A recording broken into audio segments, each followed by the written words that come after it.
হাসনাত আব্দুল্লাহ ডিডের এই বাচ্চা ছেলে তো বুঝতে পারে নাই যে কোন সময় কোন কথা বলবো। তুমি তো নিজে দাওয়াত নিয়ে গেছো ওইখানে, তোমাকে পার্সোনালি অনেক কথাই বলবে, সেই সব কথা তো তোমার বাইরের দরকার নেই। রাষ্ট্রীয় নিরাপত্তার স্বার্থে তোমাকে যদি উনি বলেও থাকেন, তোমাকে কিন্তু সেটা বলা ঠিক হয় নাই, কারণ একটা রাষ্ট্রের ভিত নড়িয়ে দিবে। আপনি চিন্তা করেন, রাষ্ট্রের ভিত জানতেন বিষয় না, এটা কিন্তু একটা বিশাল বিষয়। অবশ্যই ভিত, আপনি একটা ঘরের পুরো নিচে আপনি কেটে দিলেন, ওই খুঁটি কেটে দিলেন, ঠাপাস করে ঘরটা পড়ে যাবে, পড়বে না? সামান্য একটা বাতাসেই পড়ে যাবে। আপনি সেই কাজটা করতে হাত দিয়েছেন এবং অপরিপক্কতার মাধ্যমে আপনি কথাগুলো দিয়ে আপনি হিরো সাজলেন। এতে কি করলেন? আপনার দলকে শত বছরের পিছনে ফেলে দিলেন। এখন তো সব সত্য বের হয়ে আসতেছে, তারই সঙ্গী সার্জিস তো বলে দিল। এখন তাইলে কি এই যে এনসিপি যেই ঘটা করে আজকে পৃথিবীতে আবির্ভূত হয়েছিল, আবার ঘটা করে তারা মিশিয়েও যাচ্ছে, কারণ মানুষের এখন আস্থা রাখতে পারছে না। কারণ এই বাচ্চারা তো তারা দেশের স্বাধীনতা সার্বভৌমত্ব সম্পর্কে জ্ঞান কম, এদের ওই পারসিভনেস নাই বুঝার জন্য, তারা পরামর্শ করে না।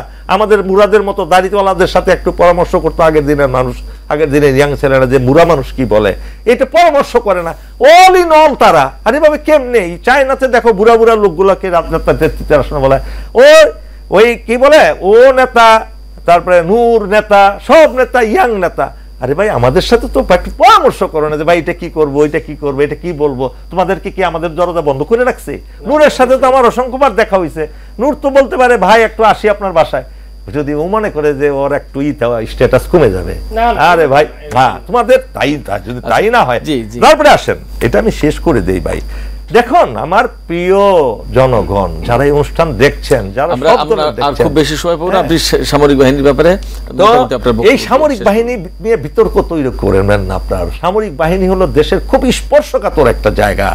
প্রত্যেকটা মানুষের নিজস্ব স্বাধীনতার সার্বভৌমত্ব এবং দেশের সামগ্রিক নিরাপত্তা রক্ষার জন্য সেনাবাহিনী ছাড়া কোনো উপায় নাই। আরেকটা ক্রাইসিস লাগুক এখন, এই সেনাবাহিনীকে আবার আপনি ধরে যাবেন সেনাবাহিনীর কাছে, লাগুক না একটা ক্রাইসিস, ওই ডক্টর ইউনূস বলবে ওকে দেন এখন সামরিক শাসন জারি করে দেন। কথার কথা বলছি, জরুরি অবস্থা জারি। এমনকি এই মুহূর্তে পর্যন্ত, এই মুহূর্তেও তো দেশের আইন শৃঙ্খলা পরিস্থিতি, এই যে চোর ডাকাত, যে সমস্ত মব টব এই সমস্ত হচ্ছে, এগুলোকে কন্ট্রোল করার জন্য কিন্তু এই মুহূর্তে যদি আপনি আর্মি উঠায় নেন, দেখেন না দেশে কি হয়। আমরা যদিও আমাদের সেনাবাহিনী খুব ধৈর্যশীলতার সাথে, তারা কিন্তু খুব এগ্রেসিভ ওয়েতে কাজ করছে না, জনগণকে ভালোবেসে, এবং সেনাপ্রধান সেভাবে ডিরেকশন দিয়েছে। এবং এখন ধরেন এইভাবে একটা ইনস্টিটিউশনকে পচানো কোনোভাবেই ঠিক না।